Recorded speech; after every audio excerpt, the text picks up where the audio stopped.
All right, here we are. Welcome everybody to Higher Perspective. My name is Lee Purcell, and this is an absolute honor. Here I have Michelle Masters. She's an international author and a world-renowned teacher of neuro-linguistic programming.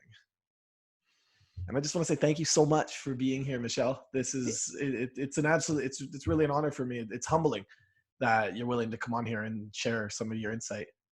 Oh, thank you, Lee. No, it's a joy. You travel in very cheerful circles, and I love that. Thank you so much. Thank you. I do my best. I do my best. It's a daily practice. Yeah. It's a good one. That's a good one. That's awesome. So one of the biggest things I wanted to ask you about was fear.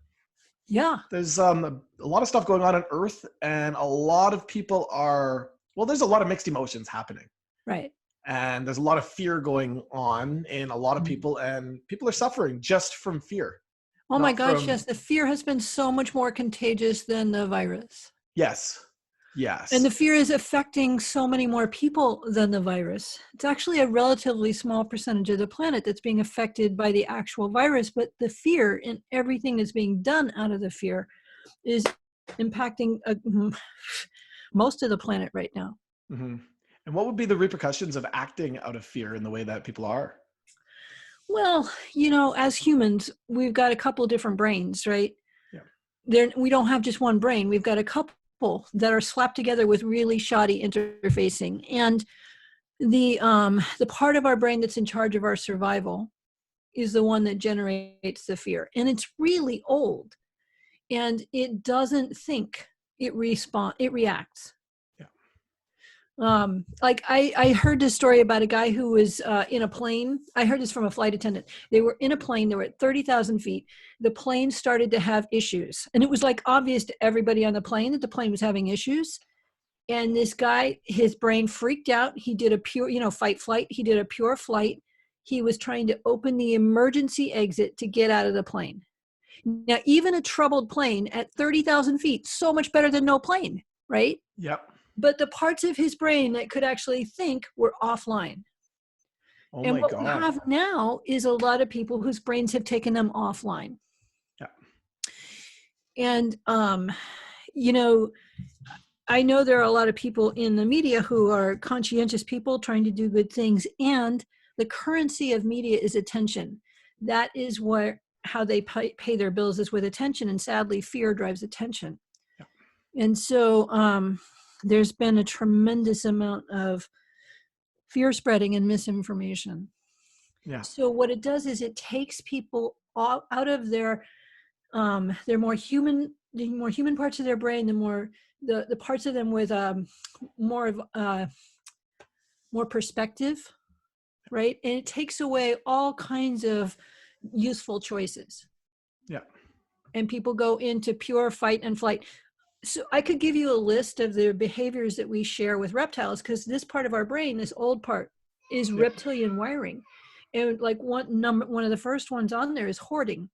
Like that's reptile behavior. Oh. Yeah. Wow. And how would that relate to reptile behavior? Well, it's on a list of reptile behaviors. There's, it's like one of the top ones, hoarding. And so if the creature thinks its survival is in danger, suddenly we have people with years worth of toilet paper. Yeah. You'd think somebody said you'd think this was a stomach flu, the way people are hoarding toilet paper of all things, right? Yeah. And we got to watch in real time the way in which our beliefs affect our reality. All of a sudden people were afraid there would be a shortage, and boom, there was a shortage. Yeah. Like we created a shortage like almost overnight. Yeah. Yeah. Yeah. So fascinating to watch it play out. And I remember hearing somebody on the internet, they were saying how to manage your anxiety, limit your watching of the news to 1 hour a day. And I'm like, people are watching that for an hour a day or more. I'm like, oh my God, right? It's just going to like inflame those parts of the brain that think we're in danger. Yeah. Yeah. So what are you doing? Well, I'm not watching an hour of news. That's awesome. Tell you that. I might once a day scan some headlines just to see if there's anything I need to know. But What I have actually been doing, it's been this incredibly sweet opening. I'll tell you, Lee, last year in Australia, I was in Sydney in June, Yeah. and for the first time ever, I got a flu last June. Yeah. It was a different flu, but I'd never had the flu. I even fainted, and I had never fainted either. Wow. And and it came with a fever. And I only get a fever when I'm needing a really big, like, identity update, like Yeah. a big software update. Yeah. And in the 10 months since then, there's been my inner world has been so changed, like something beautiful really opened up. And so I find it fascinating. I mean, most people are not going to get the virus, and of the ones who do, the overwhelming majority have no symptoms, Yeah. right? Because it Yeah. doesn't bother most people. But I thought it was interesting, of the ones who do have symptoms, one of the hallmarks of it is a fever, Yeah. because it seems that the planet really is undergoing this huge update. Yeah. This huge. I've been teaching all over the world, and in the last couple of years, I've felt just this incredible quickening of consciousness. Yeah. Like, it's been accelerating, especially the last 2 years. And so I knew something big was coming. I got to say, I wasn't imagining this as being part of it, Yeah. but it has, like, taken everybody out of their routine, given everybody a whole lot of time. Well, not everybody, some people are in professions where all they're doing is working, but it's like a major planetary reset.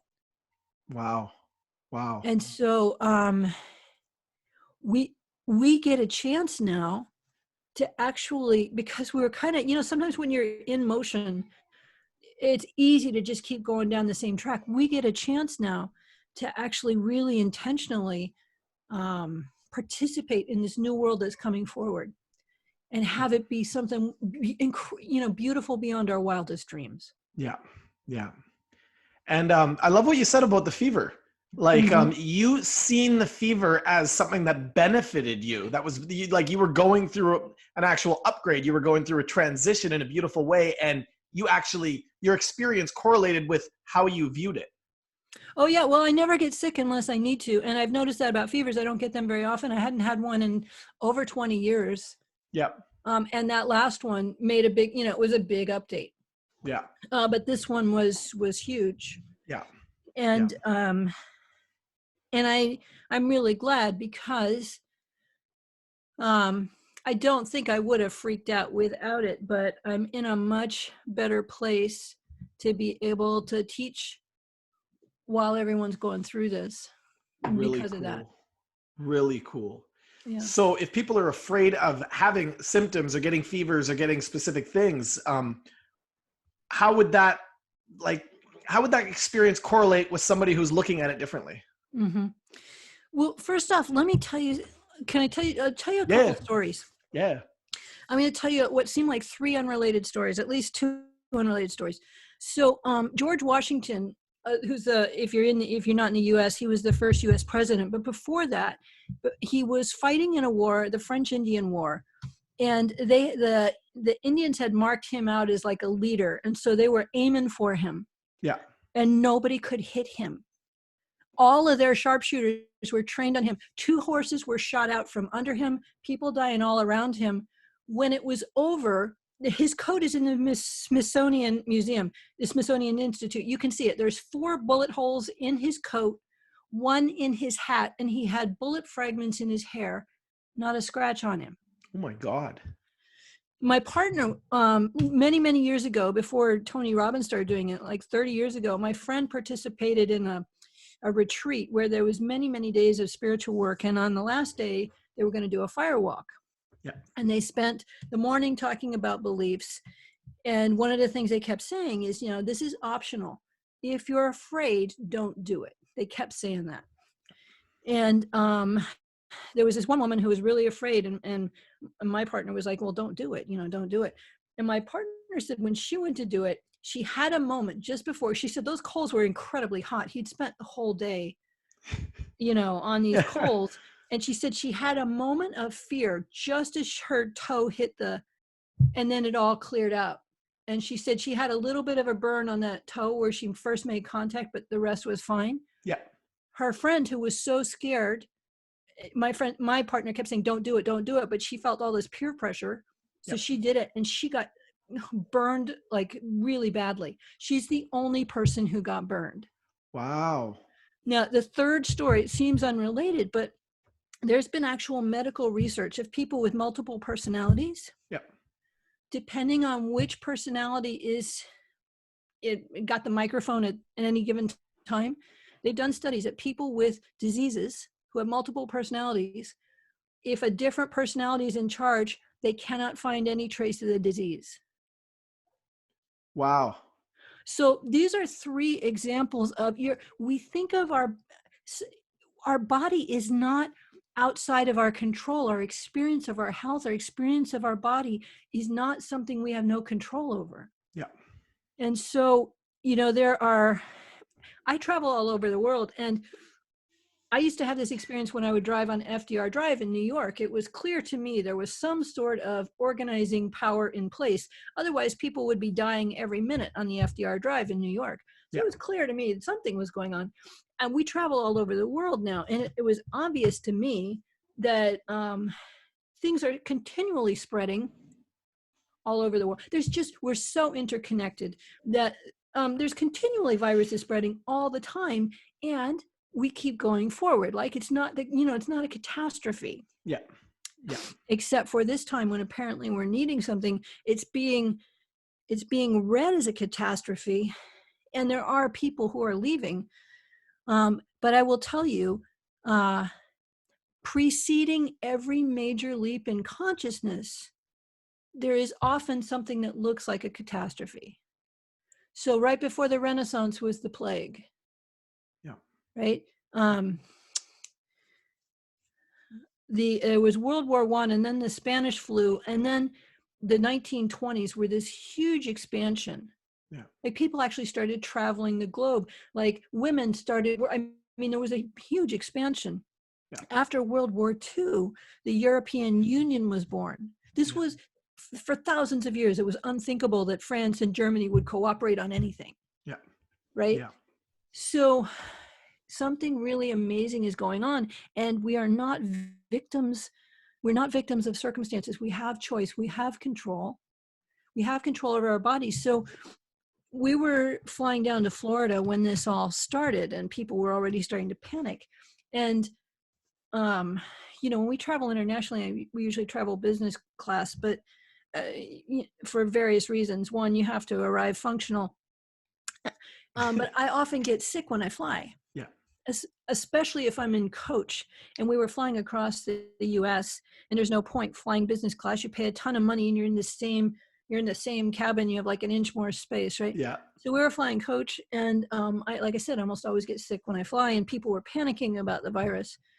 So all viruses, all things actually, exist in certain vibrational frequencies and do not exist in other vibrational frequencies, or are rendered ineffective, or however you want to say it, depending on how big a vibrational frequency it is. A little vibrational frequency shift renders it ineffective. A big vibrational frequency shift renders it not there. Yeah. And so I felt into the frequency where it felt like the virus wasn't. And it was this frequency that kind of corresponds with the feeling of awe. Yeah. Of love and joy, but awe, of that kind of. So I was kind of focusing on that feeling, and I got all filled up with it. Like my face was hot for the whole flight from that inside, feeling. Yeah.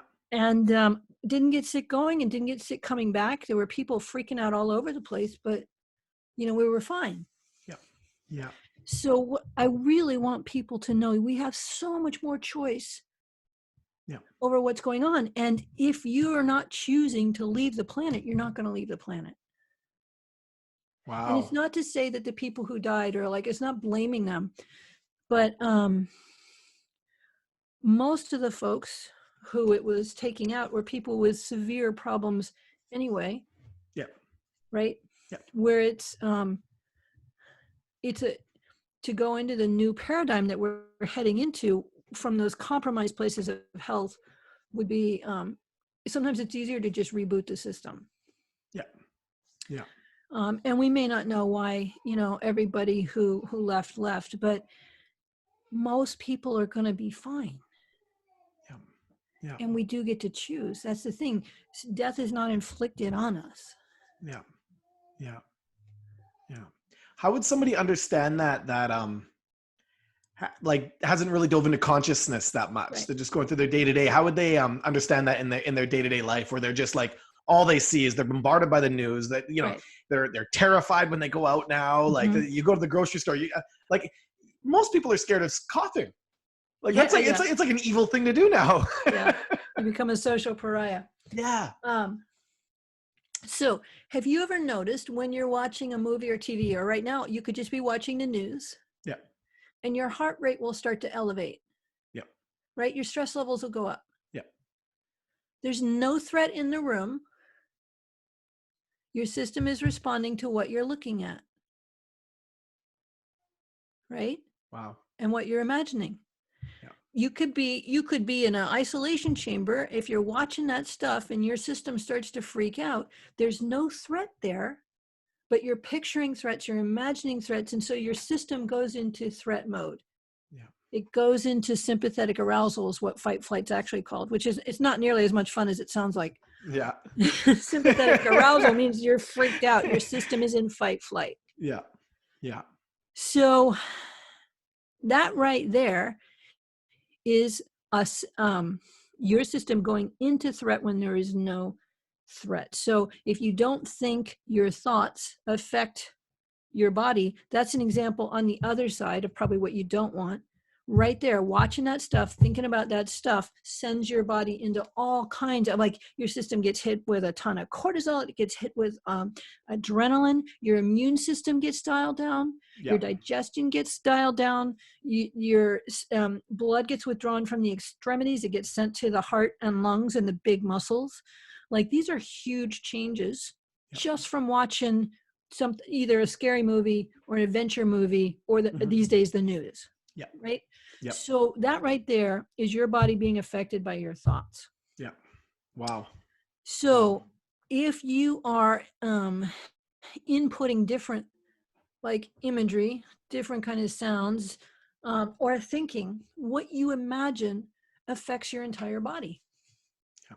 Because that reptile brain, that one I told you about, that's in charge of our survival, Yep. it cannot tell the difference between something real, something you imagine, or something you remember, or something you see on TV. For it, everything is real, and it doesn't do time. So for it, everything is also right now. Wow. And so our human brain can tell the difference. Yeah. But this part of the brain is not what fires up all that fight flight. Yeah. Yeah. And this, because it's the oldest part of the brain, neurologically, it's got the best seats in the house because it was there first. And everything's coming to that first. Yeah. And so in a conflict between this and the more human parts of our brain, the cortex, this can pull the cortex right offline. Wow. And so one thing you don't want to do is be feeding this things to freak out about. Yeah. Yeah. Because even if you're practicing every safety measure known, all that freak out still compromises your health. It trashes your immune system. It trashes your digestion. It what that is good for, that fight flight response is meant for, if you're out in the savannah, if you're an antelope out in the savannah and a cheetah comes after you, well, you need all that blood and oxygen to go to the heart, the lungs, the big muscles. Digestion is not important in that moment. Immune system is not important in that moment. All that matters is getting away from the cheetah. Yeah. Right? Cheetahs never prosper, right? That old joke. If you're an antelope being chased by a cheetah, it's a really short interaction. Yes. It's 30 or maybe 60 seconds. Either you get away and then the system can reset. Yeah. Or you don't get away and you reset as cheetah. But either way, it's over really quickly. Yeah. Yeah. However, human beings can remember a cheetah. They can imagine a cheetah. So this is what's happening. People are looking at the news and they're imagining threats. Yeah.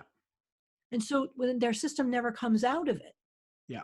So this thing that was supposed to be short term, it's kind of like, in science fiction movies, there's always that on a spaceship, there's always that one button you can hit and it gives you a little burst of power, right? Yep. But you're not supposed to hold that button down. It will destroy the engine. Yeah. And so what that adrenaline, that fight flight is for, is that little burst to get you out. Yeah. But when we hold that button down, then it just has a cascade of increasingly unpleasant effects on our body. Yeah.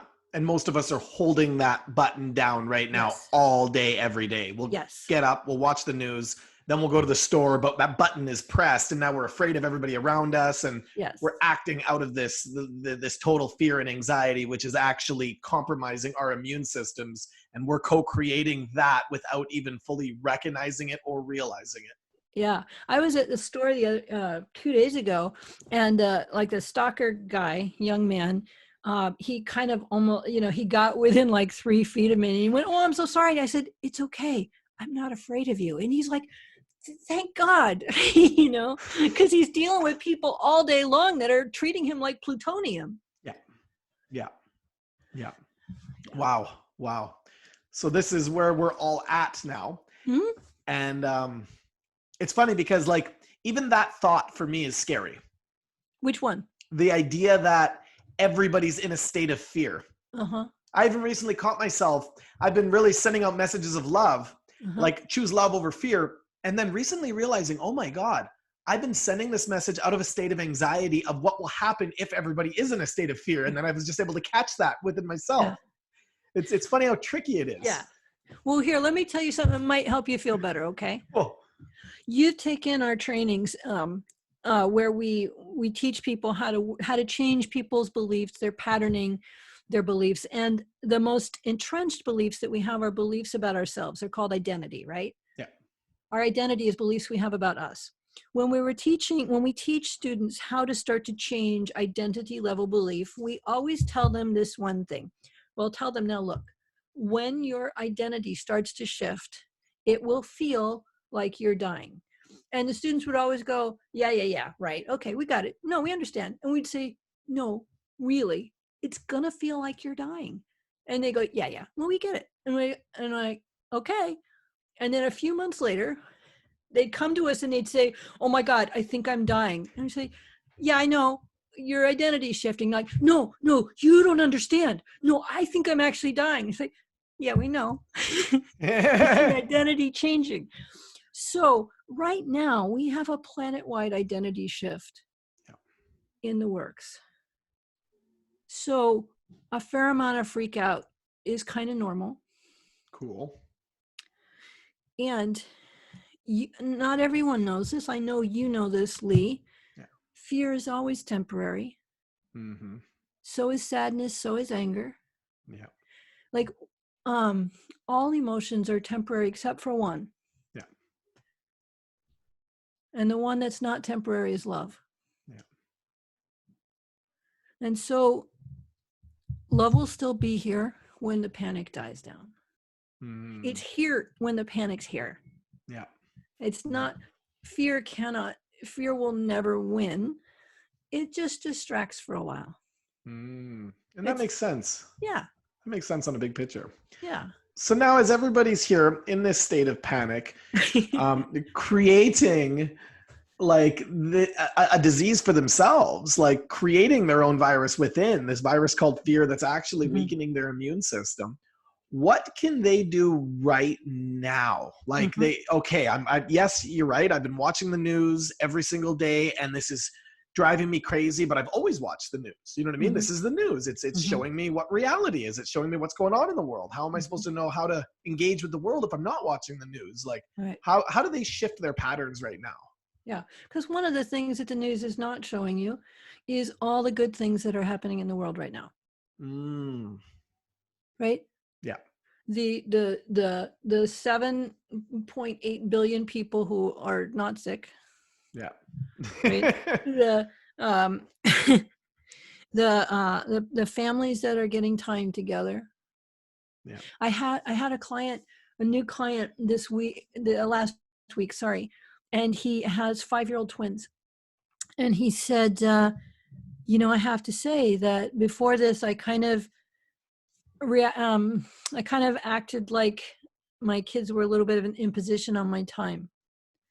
And he said, having this time with them has been, he said, I have missed so much.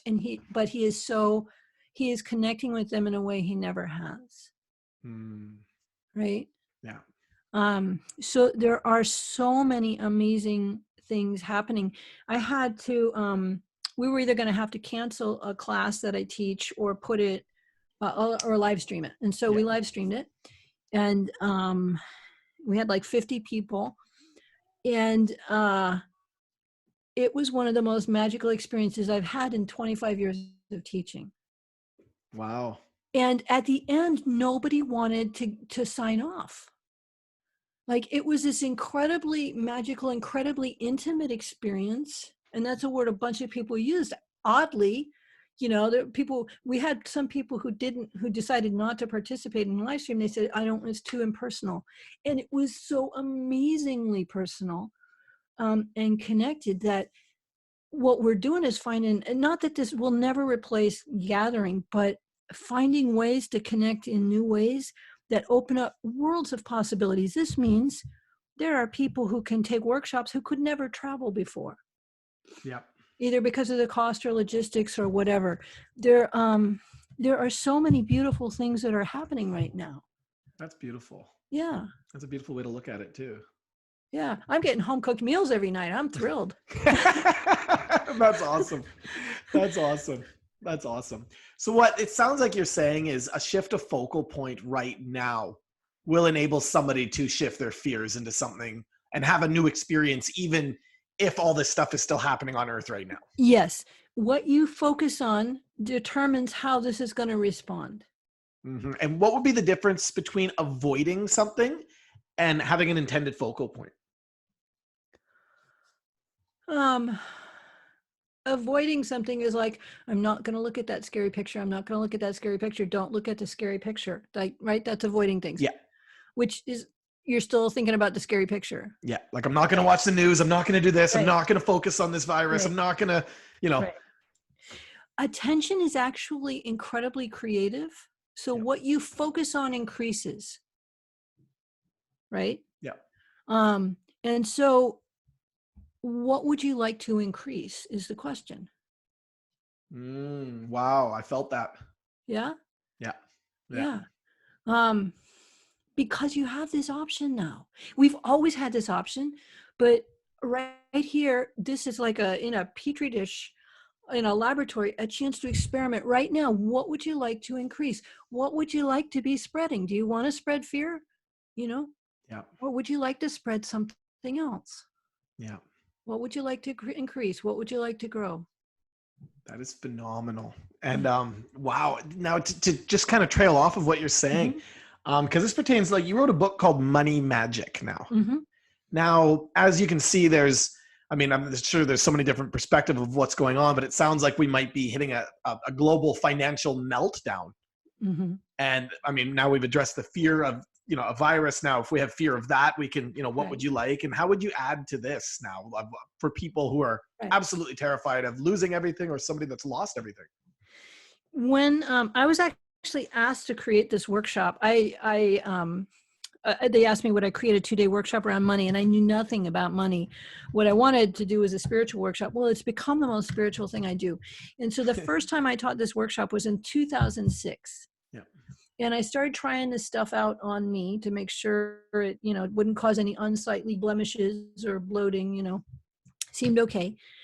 2 years later, in 2008, I learned this term from my Australian clients, the GFC came. I kept hearing them use that term. I'm like, what is that? They said the global financial crisis. And I said, okay. It probably should have been the GCF, the global cluster fiasco, right? Yeah. But my kind of financial world was unimpacted. I'd been doing this work. And so although a lot of people were feeling the effects, it was not something that was a problem for me. A couple of years ago, we had some devastating fires. The last couple of years, we've had devastating fires here. And a couple of the people who had come to the money magic class a couple of times lost houses. And so each time I would say that I had almost exactly the same conversation like 3 times. Because I'd say, oh, I'm sorry, I heard about your house.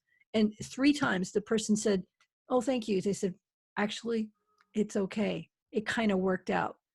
One person said she wanted to sell this house, but her sister wouldn't agree. So this took care of it. And others, like the insurance money I got allowed me to not only to replace that, but get another investment property. Like 3 different people were like, you know what, it actually worked out. So no matter what's going on, things can work out for you. I know I've had this personal experience. Yeah. So what's important is to start to get control back, because right now so many people feel like they have no control. Yeah. And you actually do get to choose. Don't get to choose what happens so much in the world, although we have more effect there than we realize. But you do get to choose what your experience is. Like if you want your experience to be that you have a good life, you have, the things around, the time for you, whatever it is you want, it's available, it's possible. Even if circumstances outside look like they might not support it, there are a million ways the universe can deliver wonderful things to you. Cool. Yeah. Now, if somebody's never experienced like that before, they've always felt, I guess I'm going to use the word oppressed in life. Mm-hmm. What can they do right now as as like a mindset trick or strategy or focal point? Like what can they do for themselves right now? Where can they redirect their thoughts or their mind?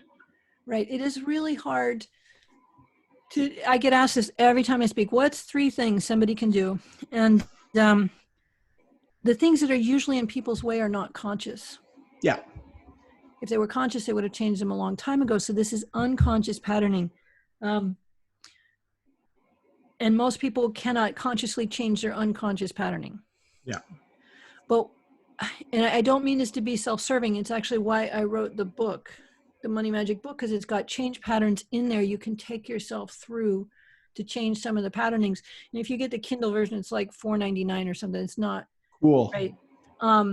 But the reason I put those in there is because I'm always getting asked, what can we do? What can I do? What can I do? And it's like, it's so much easier if you revise the software than trying to manually overwrite. I mean, if you're having software issues with your computer, trying to use affirmations to get your software to run differently on your computer is hard work, right? Wow. Yeah. Yeah. Trying to hold it accountable or use willpower to get your computer software to run differently, a lot of work, not much results. Yep. But if you rewrite the software so it runs differently, then it's different without you having to try. Cool. So you would say like it's not really a financial meltdown that would affect people. It's not really losing everything. It's their relationship with what they had and how they're actually looking at what they have. Because if they have a strong mindset or at least a deep unconscious structure within themselves, none of that will matter because they know it'll all bounce back. They know they'll be able to accumulate everything. They know everything will come back to them. Well, so here are some common beliefs. The world's not safe. Money doesn't grow on trees. You have to work hard to make money. Money doesn't come easily. If people have those beliefs, yeah, right, it's going to be hard work no matter what's going on. Yeah. And in a case where things are shifting the way they are now, those beliefs are going to be really unpleasant. Yeah. If someone has a belief that, the world is always moving forward, things are always working out, there's always help available, then no matter what's going on, that becomes what's true for them. Yeah. Yeah. Right. Yeah. I wanted to say one more thing, just to give people, because there's a lot of uncertainty now, and the next couple months or years are going to be interesting. And anybody who's ever done a major remodel in their house, there is a period in the middle of the remodel where it looks like utter chaos. It's not nearly as nice as it was before you started the remodel, and it's not and anywhere close to the beauty it's going to be, right? Nothing's in the right place. We're in a big remodel. Yeah. And it's going to be really, really fantastic. That's amazing. Now, thank you so much. With that now, we're in a remodel, everything's going to be fantastic. What should people do with that right now? Do we just sit back? Okay, awesome. This is just going to work itself out. How can we participate in the game? Mm-hmm. Like, should we participate? Mm-hmm. I will tell you, first off, the fact that anybody's listening to this is amazing, because this means they're looking for, people wouldn't be on your podcast or listening to you if they weren't looking for expansion and the sweet things of life, right? This is who you are. When I said you travel in cheerful circles, I mean that as a very high compliment. Thank you. Very high. And so anybody who's listening to this is already looking to the beauty and to the beautiful things of life and how things can grow and expand. That's phenomenal. There's some sophisticated physics to back this up. When you think a thought, Yep. This doesn't just happen in your brain. When you think a thought, that thought actually now exists, and it begins to think of itself. And then the thoughts it thinks begin to think of themselves. So everything you do where you imagine something good, something beautiful, something happy, something inspired, something playful, something sweet, those are actual thoughts that begin to think. That's physics. It's not just like airy fairy new age stuff. And I love airy fairy new age stuff, but it's an actual thing. Yeah. Right. So your thoughts matter. Yeah. And so we're, especially given the acceleration of consciousness right now, things are showing up faster. So what I would say is first of all, anything you do that makes you really happy is not only a gift for you, but a gift to everyone around you, because that emanates. Yeah. Okay. Just like, if you're around someone who's freaked out, you can feel that too. So the mere fact of you being happy and thinking happy thoughts literally starts to change the fabric of our reality. And since things are accelerating, I would say start to think about the world you want to live in, even if it seems impossible. Cool. Start to dream about the world you want to live in, your experience and what it will be like, because we're actually creating that world right now. Yep. Together. Yeah. That's beautiful. Yeah. Are there any factors somebody can consider when trying to really narrow down what their dream is, if they've never known to even do that? It should feel good. As long as it feels good, oh, this is accurate. That's a way to kind of gauge. You can look to your feelings. If this feels good, this feels more accurate and congruent with who I actually am. Because like you said, it's always love. That's one thing that is always constant. So if it feels good, you're in that state of love, you can take that as like a checkpoint. Like, oh, wow, I'm lining up even if I don't fully mentally understand. Yes.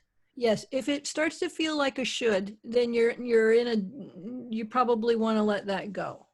If it starts to feel like a should, I should do this, or I should want this, or it should be this way. I would, shoulds don't come from inspiration. Right? Okay. And what then how should it feel? Like I am?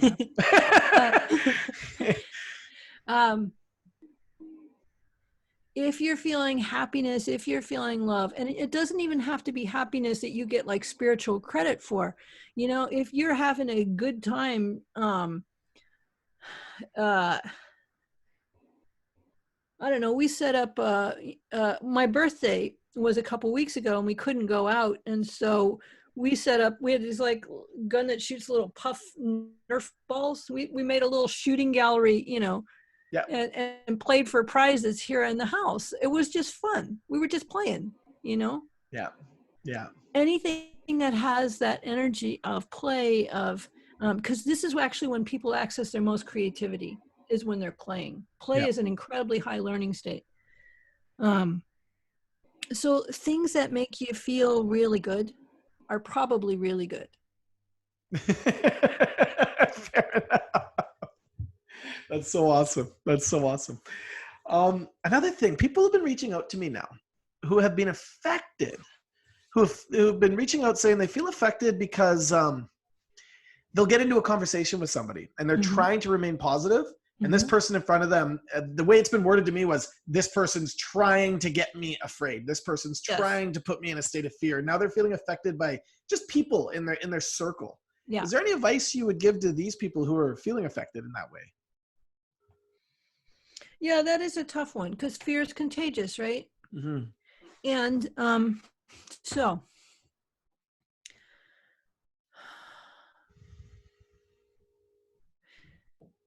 anything you can do to keep yourself from having too many of those conversations, probably a good idea. Again, Yeah. you know, Yeah. like limiting how much news you watch, is limit how many kind of fear-based conversations you sit in on. Yeah.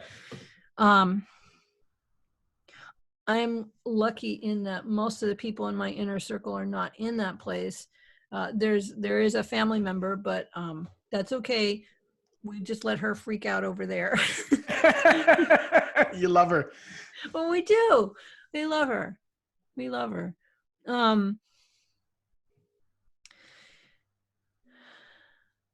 What you can try.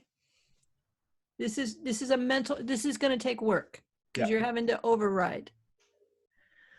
You might internally turn the volume down just a little on what they're saying. And you might picture behind them, almost like a movie screen behind them, beautiful things unfolding. Yeah. And see what that's like. Beautiful. Like if you didn't have those trees behind you, Yeah. if you were in a state of fear, I could just vision behind you and vision these trees coming up as if they were there. Yeah. It just adds a little perspective. It's not so much as trying to cancel out your friend or loved one as to give you a look, but behind this, literally behind this, there is something beautiful. You know, that makes a lot of sense because I know you and Carl talk a lot about adding options, not actually taking away from the experience, but adding to the experience. And what you just did, it was a beautiful, loving way, actually, because you're in front of somebody, rather than avoiding them, rather than denying them what they're going through, you're adding beauty to that equation. And then that beauty becomes a part to play in it all too. Mm-hmm. Yeah. It's really cool. And one thing I love is a lot of the questions I've asked you, and I know I complimented you on this a few years ago, was you close your eyes and you go inward. You go inward for the answer. And a lot of us are now focusing towards the external. And what is the power of going inward? I'm going to have to close my eyes on that one. A lot of people don't know how to source answers from the inside or direction. Well, and some of it is to take away the external visuals so that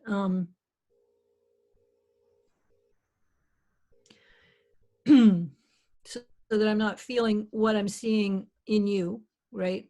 So that I have more access to my own feelings, because it's from the feelings for me that I start to, some questions are like your question was so large, right? Yeah. It's a big, it's not like, do I flip the switch this way or that way? It's a much bigger kind of thing. And different people access their places of knowing differently. So not everybody will do it the way I do it. Okay. That's cool to note. Yeah. Oh yeah. It's as individual as we are. So there's no one way to do it. It's easier for some people than for others. If you have a hard time accessing it, you might want to give yourself a little bit of time and space. Cool. Because it's harder in the moment if you've got somebody right in front of you that you're responding to. If you're new, if it's new to you to try and listen, that's going to be hard in the moment. Yeah. I was teaching in Zurich and there was about 120 people there. And I didn't realize I did this, but somebody asked one of those big questions and I had to think about it, because there's always different levels of question. There's the what seems to be the overt question the person's asking, and then there's actually often a question underneath. Yeah. And so as a teacher, you're always trying to address all the different levels of the questions. And so I must have taken a good 30 or 40 seconds, I guess. Cause afterwards they're like, I can't believe she was confident enough to like close her eyes for like a minute. But in order to actually answer the question, there was a fair amount of processing that had to go on. Mm-hmm. Mm-hmm. Rather than just spit something out that everybody can feel is just an answer, but not actually no substance behind it, because they can tell. That's cool. And why I asked that, like where that relates to is because when people are looking for that direction now, I feel that direction is sourced from within. Mm-hmm. And what you really helped me with that when I first noticed you doing that, it gave me permission to take that extra second before I speak, to take that extra second before I make a decision, before I move forth with stuff. And I've seen a lot of value and power in that. Yeah. Well, our best compass is always our heart. I know it sounds kind of cliche, but it's true. Our best compass is always our heart. And the heart has a different rhythm than the brain. The brain can move at like a jillion miles an hour, right? The speed of thought is faster than the speed of light. Yeah. Oh, wow. Yeah. I never even thought of that. Yeah. I never even thought of that. But fast is not always ideal, because the heart is the best compass. And especially if you're not used to operating from there, it has its own rhythm. Yeah. Would you say it would be the primary thought process and then the mind would be secondary? I hate to rank them like that. Okay. I know for me, the best decisions are always when both are aligned, head and heart. Yeah. And when my head is operating in service of my heart. Yeah. Those are always the best decisions for me. Yeah. But we have a head for a reason. It's not bad. Yeah. And because it's got some really old wiring, like because it's got lizard wiring, like who would feel comfortable giving major life decisions to a gecko? I have to make a big decision about my future. Let's pull in a lizard and see what it says, right? Very few people would feel comfortable with that. And yet, because we have that, if we're operating out of this place, that's exactly what's happening. And most of us are operating out of this place, and it's that literal too, because it's like a reptile type brain. Mm-hmm. We're actually seeking advice from a gecko. Yeah. Yeah. Wow. Yeah. Not to disparage geckos, No, they provide good car insurance. Yes, absolutely. But the heart does not have that limitation. Wow. Right? The heart does not operate. Let me think how to say this better. The heart is not, part of your heart is not ancient fear-based wiring. Yeah, it would be that state of love that you describe. Yeah. And it has, I forget, the magnetic field of the heart is so much exponentially bigger than the electromagnetic field of the brain. Yeah. So it's tremendously underused, and it's such a great compass. It's such a great compass. Wow. And so the more we are actually allowed to be happy, and the more we give ourselves permission to check in with when that is. Yeah. Because I see a lot of people who are trying to do this thing that will let them do that thing, that will let them do that thing, so that they can be happy. Like they have a 12-point plan on things they think they need to do to be happy, when it can be so much closer than that. Yeah, because they can access that happiness on that first step. Right. And they can experience even that end goal the whole way through. Right. Yeah. Yeah. And it's not that, like, if you want a nice house, it's not that that's a bad thing. And you don't have to wait for the nice house to be happy. Yeah. Right? Yeah. And now when somebody, like you said, there's always deeper layers to what somebody says that they do want. Yeah. So at this time now, okay, I'm going to turn off the news. I'm going to hone in my focal point. I'm going to center myself. I'm going to ask myself, what do I want? How do I know that that's what I want, or if there's something deeper behind that? There's a question that we often in our classes will say. So say somebody, whatever somebody says, we will, let's say, so if I said, Lee, what's something that you want? Just give me something. A big piece of land. Okay. Thank you. Thank you, Lee. What will having that do for you? That's going to provide me with enough security where I know I'm taken care of. Okay, great. And what will having that do for you? And if I'm provided with that, then I'll be able to embark on my mission to continue healing the world. Okay. And I'm going to ask one more time, if you could do that, what will having that do for you? With that, then I'm going to feel fulfilled within myself. Okay. So those are 4 different answers. Yeah. Let me ask you one more question. All right. If we put you on a planet that didn't need healing, what would you want to do with your time? Ooh, that's amazing. Yeah, for me, I would smile, laugh, play the guitar, write poetry, and do all that. And that would be more congruent with what I actually want. Well, I wasn't saying the rest was incongruent, but yeah, I can really feel you in that. Cool. So, I mean, we often think this is the thing, and there's nothing wrong with wanting to heal the world, but it does kind of presuppose the world is a little bit broken. Yeah. But I will often ask people, we put you on a world where nobody needs saving, nobody needs healing. What would you want to do with your time? This is often when I get a sense of actually what makes them happy. They say, oh, well, then I would travel, and I would play music, or I would, right? I just got chills. That's amazing. Yeah. Wow. So whatever you do, I would say include some of that, like some of that playing music, like, because you light up. Yeah. And a Lee that lights up is a Lee that's good for all of us. And that's a Lee that's actually healing the world. When we step into our authenticity, we're just shining that light.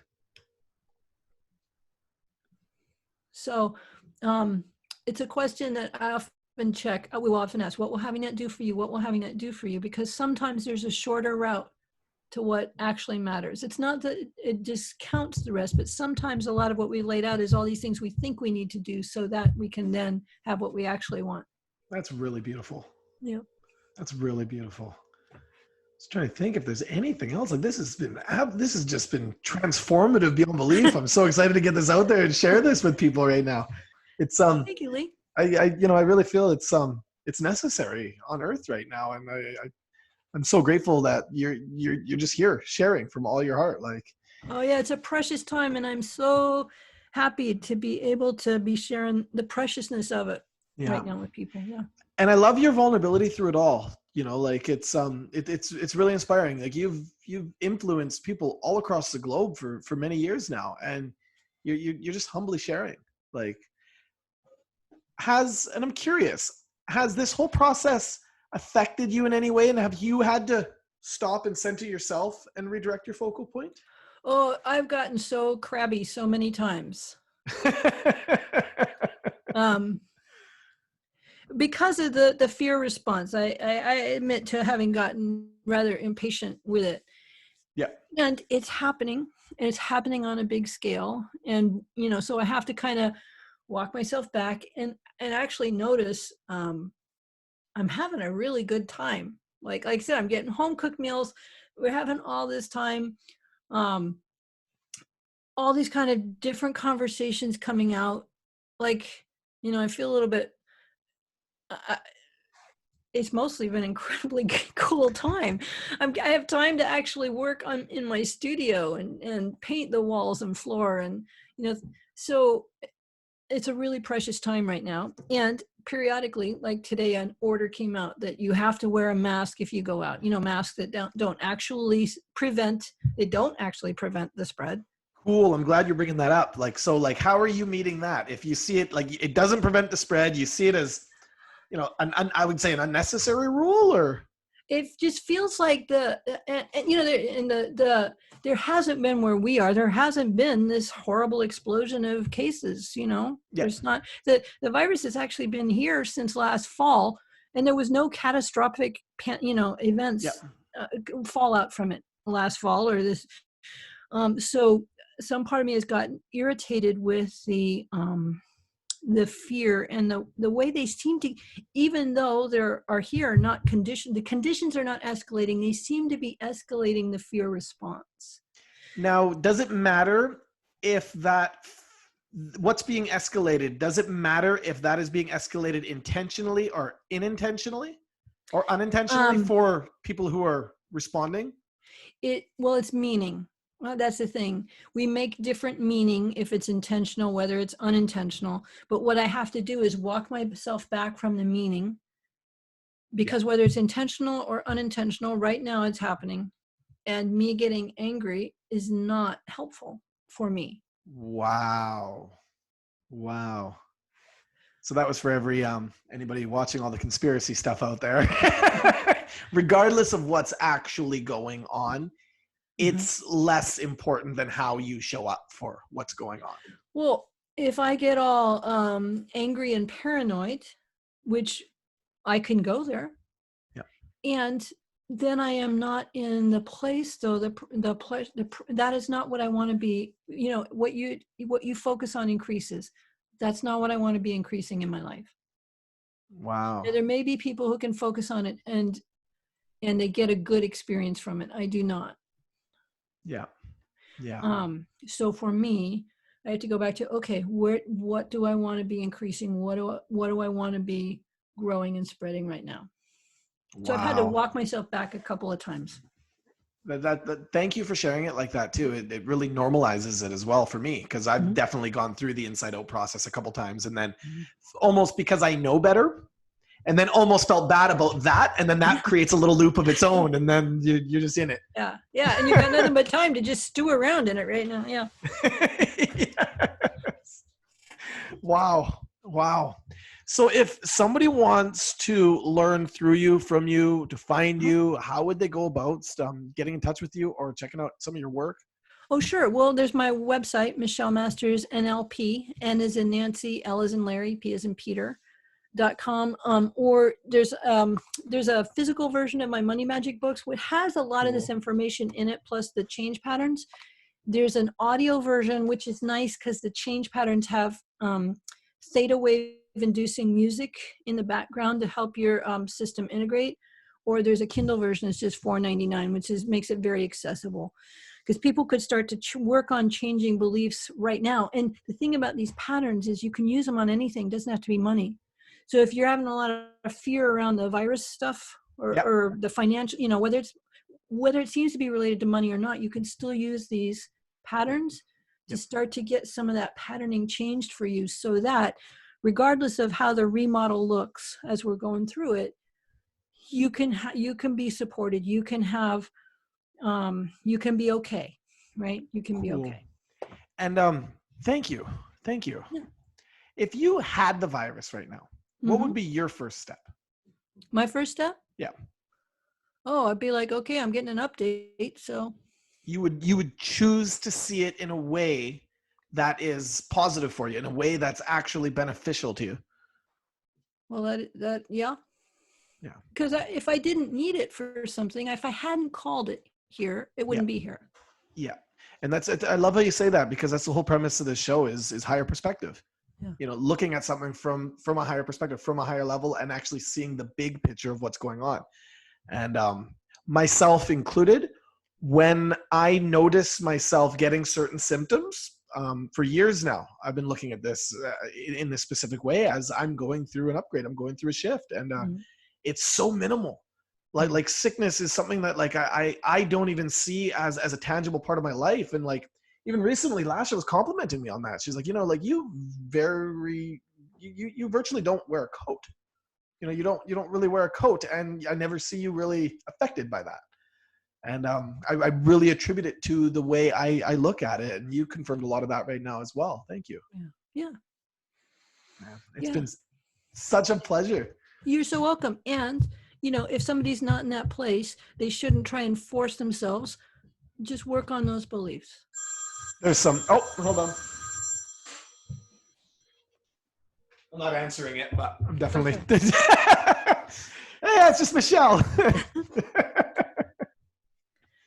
So don't try and force it, but there are specific certain subliminal beliefs they have that's allowing them to get affected, that if they get a copy of your book, they can actually shift those patterns within themselves, or at least learn the structure of how to do that. Yeah, there are change patterns you can take to start changing that stuff. I don't want people, kind of like the lady who forced herself to do the fire walk, when she was terrified.